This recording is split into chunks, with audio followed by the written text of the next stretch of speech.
This is Tomek from Tierra Botanica. As you know, I am an herbalist and I specialize in creating powerful herbal remedies, helping your body achieve stress resistant and immunological balance, helping effectively fight illnesses, live longer and happier life.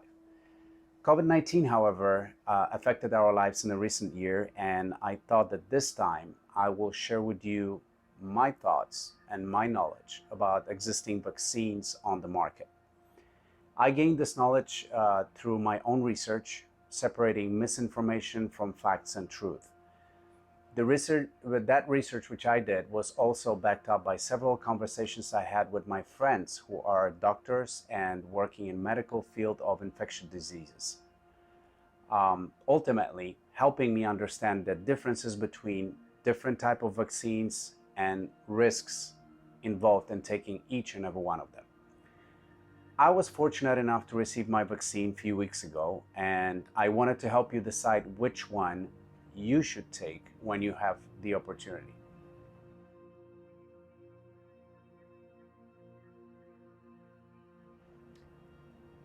There are three vaccines currently on the market offered in the United States: Pfizer, Moderna, and Johnson & Johnson. There are several different ways the vaccines are produced these days, and some are using inactive or weakened virus itself, some are using part of the virus. But today, I wanted to explain to you the difference between mRNA and vector vaccines. Those two methods are representing three vaccines currently available in the United States.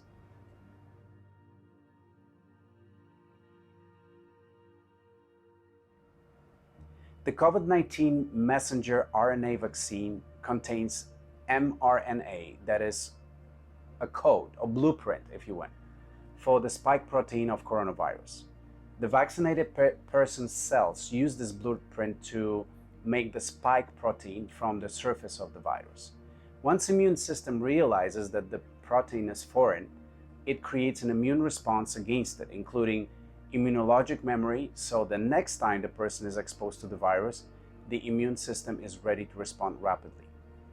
These vaccines can be given to people who are immune compromised, but they do require 2 doses to be protective.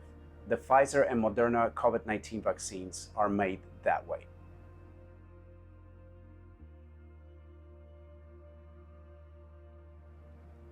Another way to deliver the gene that codes for the coronavirus spike protein is to put that gene into the virus that cannot reproduce itself, but can still enter cells and deliver the needed gene.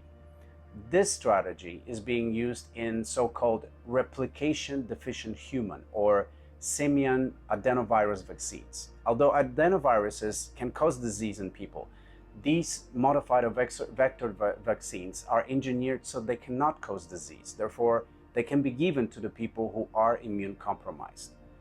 The Johnson & Johnson vaccine is actually made that way, and it is given in only 1 dose.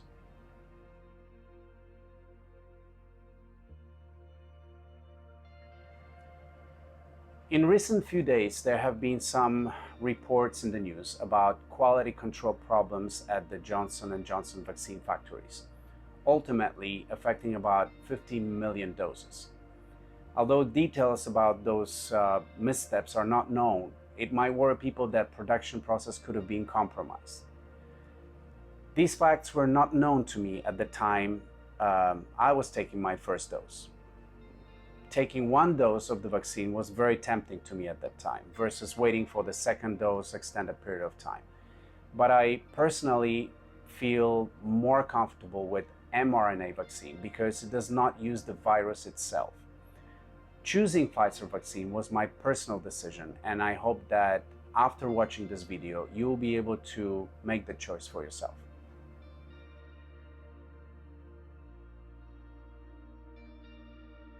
Side effects are a natural part of the vaccination process. However, not everyone will experience them.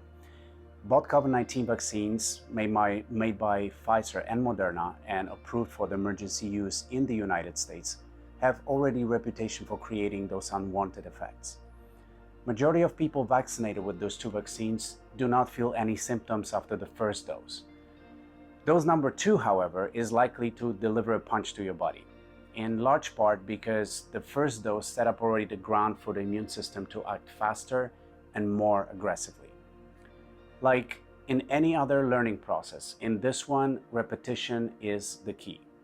With the second injection, the immune system recognizes the foreign object and starts to take it even more seriously and more aggressively. The side effects, although very uncomfortable, are actually the evidence that the immune system is solidifying its defenses against the virus. When the immune system detects the virus, it will dispatch cells and molecules to memorize its features so it can be fought off more effectively in the future.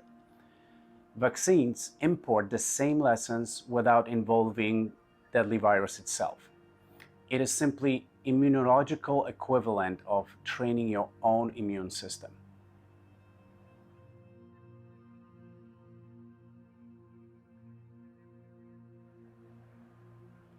The COVID-19, Pfizer, and Moderna vaccines accomplished that via a genetic molecule called mRNA that is naturally actually found in human cells.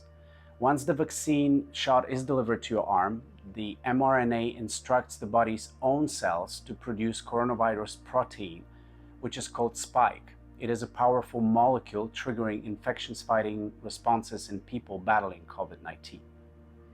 To make sure that mRNA gets into human cells, the vaccine engineers covered it with a greasy substance called lipid nanoparticles. Because none of those particles are actually naturally present in human body, they are quickly recognized by immune cells that patrol human body for foreign matter as intruders. These cells dispatch cytokines that recruit other immune cells to the site of injection. Because cytokines are considered inflammatory, by spreading throughout the body, they cause system-wide symptoms such as fever and fatigue. The mRNA itself might also spark the reaction out of the immune system simply because of how unusual it looks. Remember that Moderna vaccine contains 3 times as much of genetic material as Pfizer and was linked to more side effects in clinical trials. So be prepared. Our immune system acts really fast, but its actions are not very long-lived actually. Within a day or two from the injection, cytokine production slows down and the effects start to fade away. Another division at that time of immune system called adaptive immunity starts to work. B and T cells are launched to attack specific pathogens if they try to affect the body again. Those cells that make antibodies need several days to study spike's features before they can respond.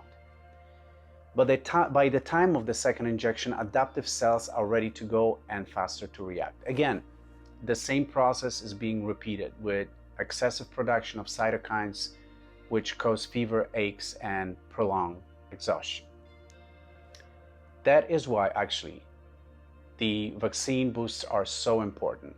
Although the first shot which you get stimulates both innate and adaptive immunity, the second injection reminds B and T cells that the threat of coronavirus cannot be taken lightly and ensures the strongest immune players will be used for any subsequent responses.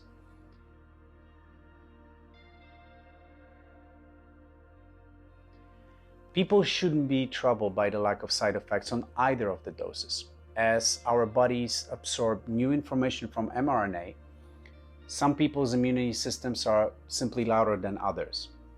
Although I simplified description of this process and side effects, I hope it will make you understand that those side effects are natural manifestation of our body's immune response, and you should not be alarmed by that whatsoever.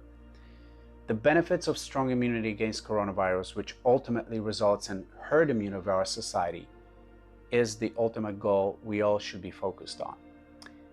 I hope that short video will encourage you to make your own research based on science and will enable you to get vaccine as quickly as it is possible. Thank you so much for watching. Get your Golden Heart iVaxxed pin at ivax.co. That's ivax.co. Encourage others to get vaccinated and save lives.